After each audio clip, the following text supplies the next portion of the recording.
नमस्कार। आज हम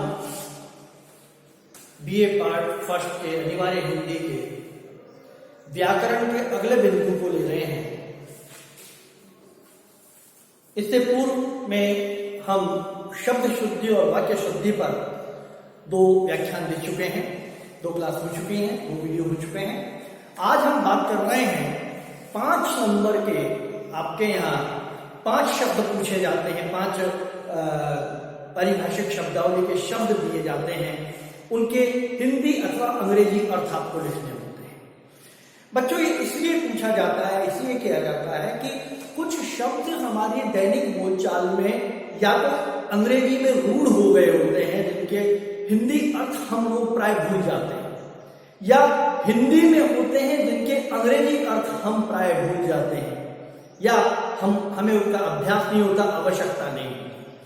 तो अनिवार्य हिंदी में प्रश्न पत्र निर्माता ये प्रयास करते हैं कि कुछ ऐसे कॉमन शब्द जो बहुत आवश्यक होते हैं दिनचर्या में, उनका आपको अभ्यास करवाया जाए, उनका आपको ज्ञान हो, उनका आपको नॉलेज हो। इसलिए 5 नंबर का आपके प्रश्न डाला जाता है जो पारिभाषिक शब्दावली के रूप में आता है। आपको 5 शब्द दिए जाते हैं और उन शब्दावली में वो जो पूछे जाते हैं वो 3 कैटेगरी के शब्द होते हैं। एक होते हैं पारिभाषिक शब्दावली के शब्द, एक होते हैं प्रशासनिक शब्दावली के प्रश्न शब्द, और एक होते हैं कार्यालयीन शब्दावली, अर्थात पारिभाषिक वो शब्दावली जो दिनचर्या में हम बोलते हैं और उनके अंग्रेजी शब्द हमारे जहन में स्थापित हो जाते हैं, उनका हिंदी अर्थ हम भूल जाते हैं। प्रशासनिक शब्दावली में वे शब्द आते हैं जो आमतौर पर प्रशासनिक कार्यालयों में इस्तेमाल होते हैं, प्रशासनिक कार्यों में इस्तेमाल होते हैं, और प्रशासनिक कार्य के लिए हम इनको रोज इस्तेमाल करते हैं और उनका अर्थ, हिंदी अर्थ हम भूल चुके होते हैं। एक शब्द होते हैं एक तरह के कार्यालय शब्द जो कार्यालय के कार्यों में इस्तेमाल होते हैं, कार्यालय से संबंधित जो कार्य हैं उसमें इस्तेमाल होते हैं। तो इन तीनों के मिश्रित शब्द या तीनों के अलग अलग शब्द आपसे पूछे जाते हैं। 5 नंबर का यह आपका प्रश्न होता है, और 5 नंबर में से गणित की तरह, जैसा कि मैं हमेशा कहता हूं, व्याकरण में आपको गणित की तरह इसमें अंक मिलते हैं, कोई नंबर से नहीं कटता अगर आपका प्रश्न, आपका शब्द सही है। इसलिए ये अभ्यास का प्रश्न है। आप जितना इसमें अभ्यास करेंगे उतने ही आपको इसमें अच्छे मार्क्स मिलेंगे। और मैं शुरू से आपको अनिवार्य हिंदी की क्लास जब से हमने प्रारंभ की है, व्याकरण की क्लास जब से प्रारंभ की है, मैं आपको यही कहता हूं कि 50 नंबर में से 36 नंबर भी बहुत आसानी से आ सकते हैं। आप ए भाग को टच नहीं करें तो भी पास तो हो ही सकते हैं, और केवल पास होना ही हमारा उद्देश्य नहीं है। अनिवार्य हिंदी का तात्पर्य यह है कि ये कला, वाणिज्य और विज्ञान वर्ग में अनिवार्य रूप से इसलिए लागू की गई ताकि हिंदी की एक आवश्यक जानकारी, नॉलेज, ज्ञान आपको हो। आगे आप किसी भी स्ट्रीम में जाएं, आगे आप किसी भी व्यवसाय में जाएं, लेकिन अनिवार्य आवश्यक जो आपको हिंदी की जानकारी है वो होनी चाहिए, और वही इस पाठ्यक्रम में कोशिश की गई है डालने की। तो हम सबसे पहले लेते हैं पारिभाषिक शब्दावली। ये पारिभाषिक शब्दावली में कौन कौन से शब्द आते हैं? सबसे पहला शब्द है एक्ट।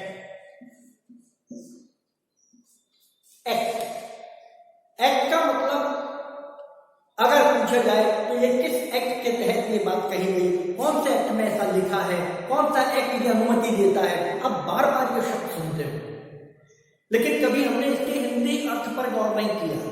इसका हिंदी अर्थ जो है वो बड़ा है, इसलिए छोटा कहकर काम चल जाता है, तो बड़े में मिल जाए। बड़ा अर्थ है इसका अधिनियम, एक्ट, अधिनियम। तो प्रश्न पत्र में आपको एक्ट दिया जाएगा, आपको इसका हिंदी अर्थ लिखना है, क्या होगा? अधिनियम। इसी तरह दूसरा शब्द है आर्टिकल।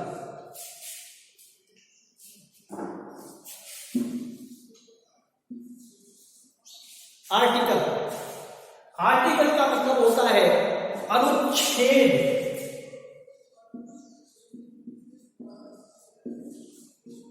कौन से आर्टिकल में ऐसा लिखा है? मैंने ये आर्टिकल देखा है, संविधान के आर्टिकल नंबर इतने में। तो उसका मतलब होता है अनुच्छेद। तीसरा है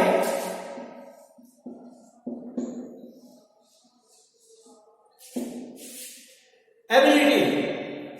एबिलिटी यानी आपकी योग्यता क्या है,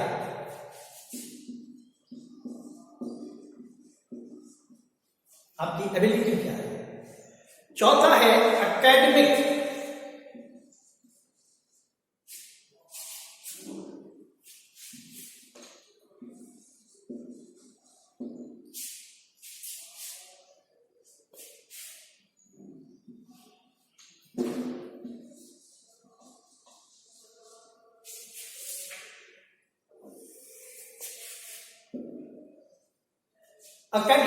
एकेडमिक का मतलब होता है आपका शैक्षणिक।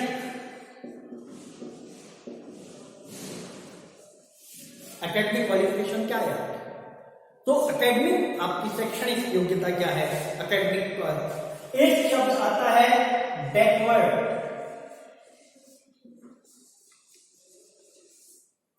बैकवर्ड तो इसमें जो है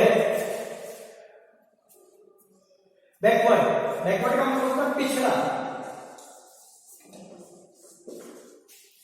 तो ये कुछ प्रशासनिक शब्द हैं जो प्रशासनिक कार्यों में काम आते हैं और इनका मूल जो इनके अर्थ हैं वो हम लोग भूल चुके होते हैं, काम में नहीं आते थे। एक शब्द है ऑप्शन।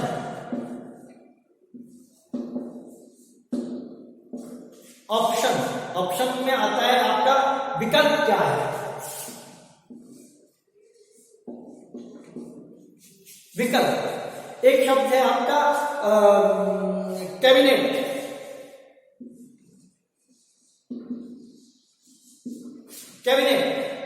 कैबिनेट में आपके जो है मंत्रिमंडल।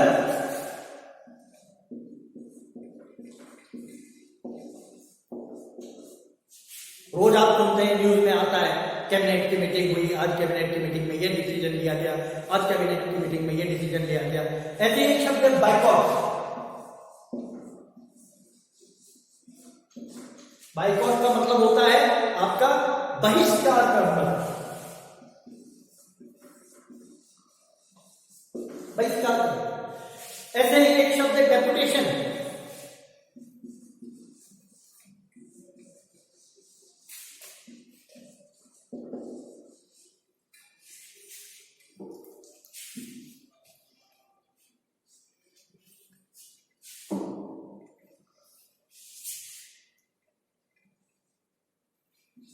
डेपुटेशन का मतलब होता है प्रतिनियुक्ति।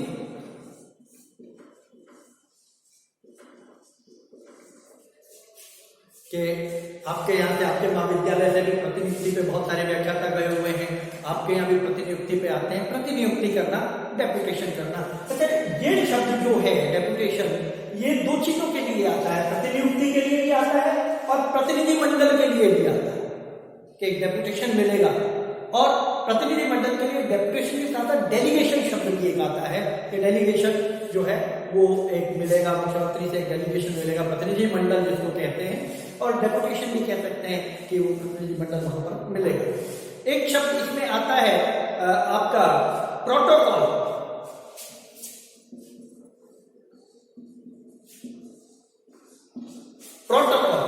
प्रोटोकॉल में आपके जो है वो होता है संदेशाचार।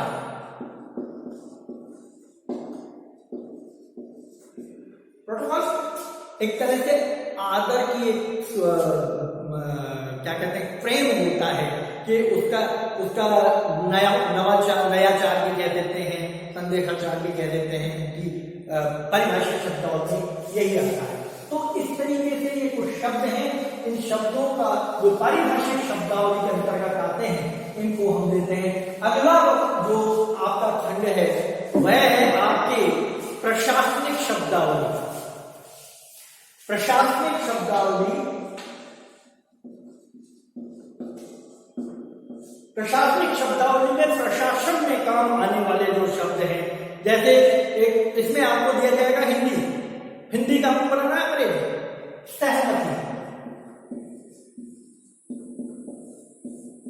सहमति, इसका आपका आएगा अश्योर, आप अश्योर हैं, इसके लिए सहमति का अश्योर आएगा। अगला शब्द है एक आपका एजेंट, एजेंट को अभिकर्ता,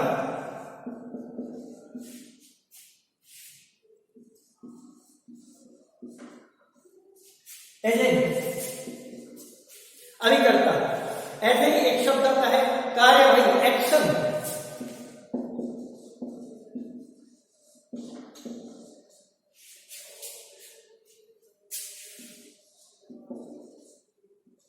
एक्शन, आपने क्या कार्यवाही की, इसके लिए आपने क्या एक्शन लिया, मैंने शिकायत की थी इस व्यक्ति की, इसके खिलाफ आपने क्या एक्शन लिया, तो एक्शन कार्यवाही के रूप में आता है।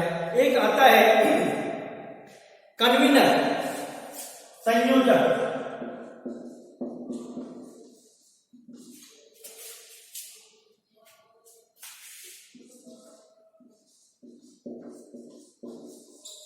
कन्वीनर।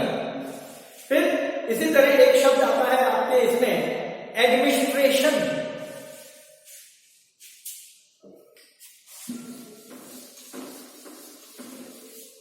शब्द है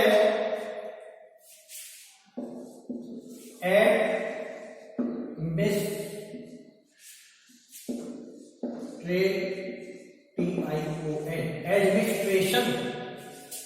एडमिनिस्ट्रेशन में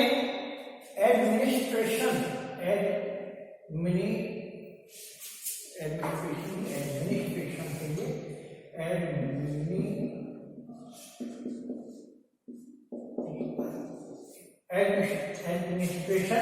एडमिनिस्ट्रेशन में आता है प्रशासनिक।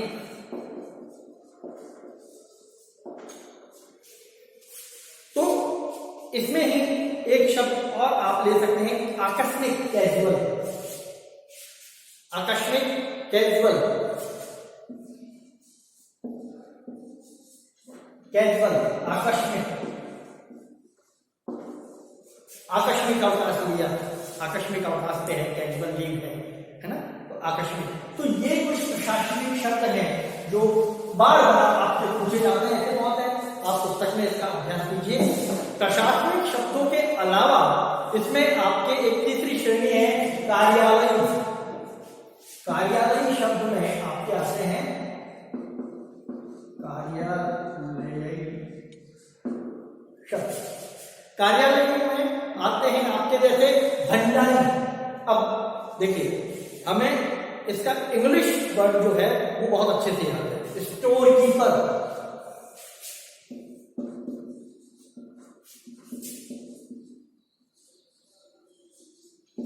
स्टोर कीपर है ना।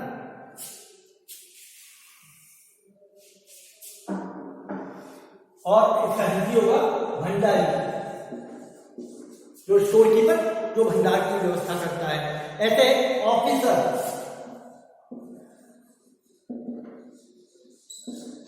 अधिकारी। ऐसे ही शब्द आते हैं एक कोड,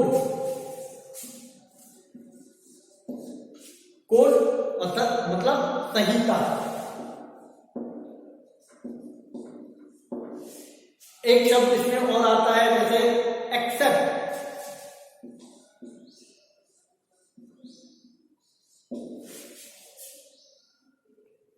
एक्सेप्ट यानी स्वीकृति,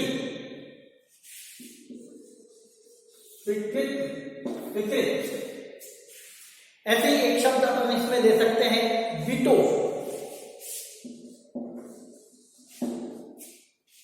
विशेषाधिकार, वीटो, विशेषाधिकार। ऐसे एक शब्द इसमें है जज,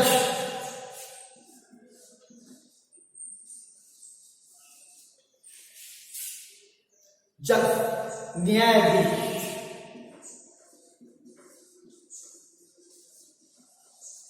तो ये कुछ आप शब्द देखें कि कार्यालय जो काम होते हैं, जो ऑफिस के काम होते हैं, उनमें इन शब्दों की बार बार इन तरह के या ऐसे ही शब्दों को बार बार पूछा जाता है, बार बार इस्तेमाल किया जाता है।